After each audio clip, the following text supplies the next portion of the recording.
Bonjour et bienvenue, voici notre tour d'horizon économique, géopolitique et boursier. Nous sommes le vendredi 7 février pour comprendre comment tourne la planète finance.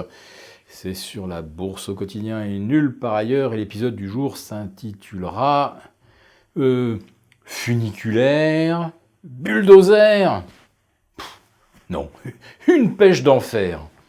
Oui, quelle pêche pour ces marchés qui reprennent 4% cette semaine, effaçant pour les places européennes les 3,5 perdus la précédente, avec un CAC 40 qu'on retrouve vers 6050.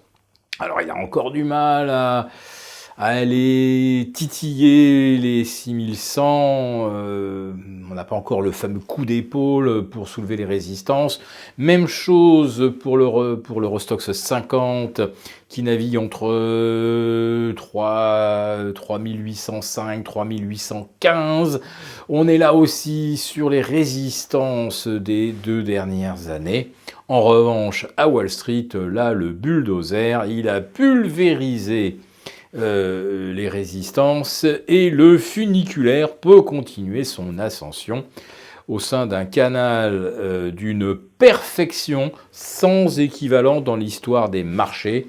Depuis le 2 octobre 2019, nous avons une hausse absolument linéaire sur une pente de 60 degrés. Ça dure depuis maintenant 17 semaines.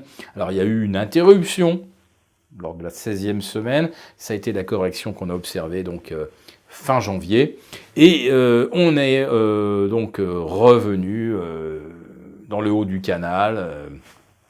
Et la mécanique haussière semble absolument inexorable, ce qui est le pur reflet de la volonté des banques centrales, des banques centrales qui ont totalement aboli le risque depuis fort longtemps. Mais enfin là, c'est assumé et c'est tellement évident que plus personne aujourd'hui ne peut se faire semblant de l'ignorer. Et il n'y a donc plus de marché, tout simplement. Il n'y a plus qu'un acteur, un décideur, la Banque centrale. Et donc c'est elle qui tient le crayon et qui dessine effectivement la trajectoire ascendante des marchés. Et elle ne sait rien faire d'autre. Et elle ne peut rien d'ailleurs se permettre d'autre. Parce que si d'un seul coup on quitte ce canal, ça veut dire que les banques centrales ont perdu le contrôle. Et que dans ces conditions, on peut assister à un scénario qu'on n'aura là encore jamais expérimenté, tout comme on n'a jamais expérimenté les 17 semaines de hausse que nous venons de connaître. Alors, le fameux coronavirus, je dirais, c'est presque comme la guerre commerciale sino-américaine. On attaque cet épisode de guerre avec un S&P à 3000 points, il descend vers 2850, et on termine cette guerre avec un S&P à 3300. Voilà, on attaque l'épisode coronavirus avec un S&P à 3250. Et on va peut-être terminer, pourquoi pas, à 3004 et avec un Dow Jones à 30 000. Le Dow Jones, hier soir, n'était qu'à 2% de l'objectif. On va dire que l'effet d'aspiration vers les 30 000 me paraît presque irrésistible. Alors, il faudrait pour cela qu'il y ait un bon NFP, vous savez, le rapport mensuel sur l'emploi. Mais mon petit doigt me dit que peu importe le chiffre, on va le trouver excellent. Soit parce qu'il y a effectivement plus de 250 000 créations d'emplois, et à ce moment-là, on se dit « Ah, youpi, l'économie connaît une ascension rugissante », ou alors on est déçu, « Ah là là, moins de 200 000 créations d'emplois ». À ce moment-là, la Fed va nous baisser les taux et va injecter à nouveau massivement. Les marchés ne peuvent donc que monter. Vous connaissez bien sûr cette espèce d'alternative qui est toujours gagnante. Soit les nouvelles sont mauvaises et les banques centrales sont là pour soutenir, ou le marché découvre de bonnes nouvelles qui le confortent dans son optimisme.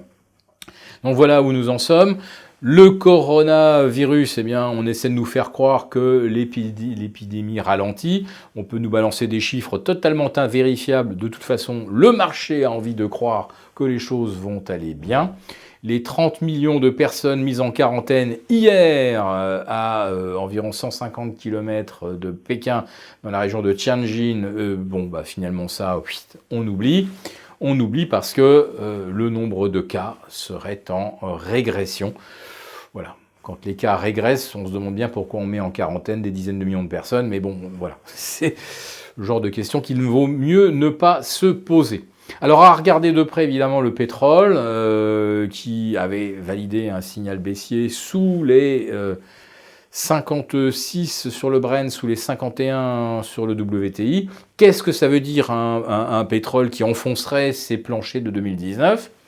Ça veut dire tout simplement de la récession.